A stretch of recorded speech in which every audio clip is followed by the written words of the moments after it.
Hi అండి. నేను మీ శిల్పారాజ్. ఈరోజైతే నేను అటుకుల మిక్చర్ అయితే చేసి చూపిస్తున్నాను.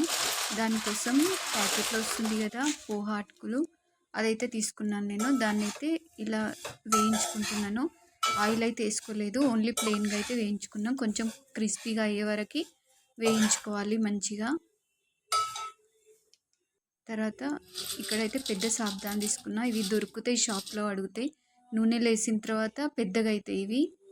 డీప్ ఫ్రైలో చేసి కూడా పోపు పెడతారు వాటి. అది మళ్ళీ ఒకసారి చూపిస్తాను నేను రెసిపీ. తర్వాత ఎండు కొబ్బరి తీసుకున్న, పచ్చిమిర్చి, పల్లీలు తీసుకున్న, కొత్తిమీర, కరివేపాకు తీసుకున్న. ఎండు కొబ్బరి నల్ల ఈపు ఉంటుంది కదా, అది తీసుకుంటే కొంచెం స్వీట్నెస్ ఉంటుంది.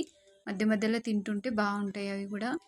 తర్వాత పోపు పెట్టుకోవడానికైతే పెట్టుకున్నాను నేను. తర్వాత సాబ్దాన్లు సగం వేసుకున్నాను నేను, సగం మట్టిలో పెట్టుకున్నా. మళ్ళీ ఒకసారికి వేస్తాను, లేదంటే సరిపోదు కదా, నిండు అయిపోతాయి. అవి పట్ పట్ అని చిట్లుతూ ఉంటాయి. అందుకైతే మూత అయితే పెట్టుకోవాలి. కొంచెం మధ్య మధ్యలో తెరుచుకుంటా చెంచాతో కలుపుతూ ఉండాలి, అప్పుడే అవి మంచిగా విప్పుకుంటాయి. ఇలా అయితే వచ్చినాయి అవి.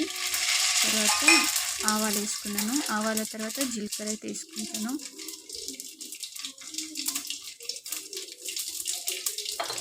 అవి చిటపట్లు ఆడిన తర్వాత ఇంగువ అయితే వేసుకుంటున్నాను.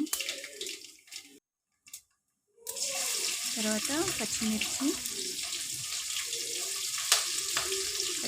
కూడా మంచిగా ఫ్రై కావాలి. అవి కూడా తింటే ఉప్పు అంతా అంటుతుంది కదా, అవి కూడా మంచిగా టేస్ట్ ఉంటాయి. పచ్చి పచ్చిగా ఉంటే మళ్ళీ మెత్తగా అయిపోతాయి అటుకులు కూడా.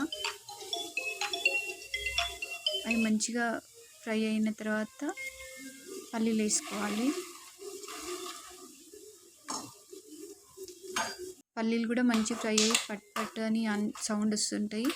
అప్పుడు కొబ్బరి ముక్కలు వేసుకోవాలి. తర్వాత పుట్నాలు వేసుకున్నాను, అది చూపెట్టడం మిస్ అయింది నాకు. పుట్నాలు కొన్ని తీసుకున్నాను నేను. అది కొబ్బరి కూడా కొంచెం కలర్ రావాలి, మరీ మాడిపోకూడదు. తర్వాత కొత్తిమీర, కరివేపాకు, అవి కూడా క్రిస్పీగా వేగాలి, కరివేపాకు కూడా.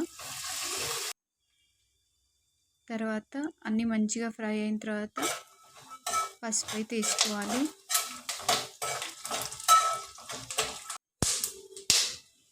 పసుపు కొంచెం మంచిగా వేసుకోవాలి, అటుకులది కదా, కొంచెం కలర్ వస్తేనే మంచిగా ఉంటుంది.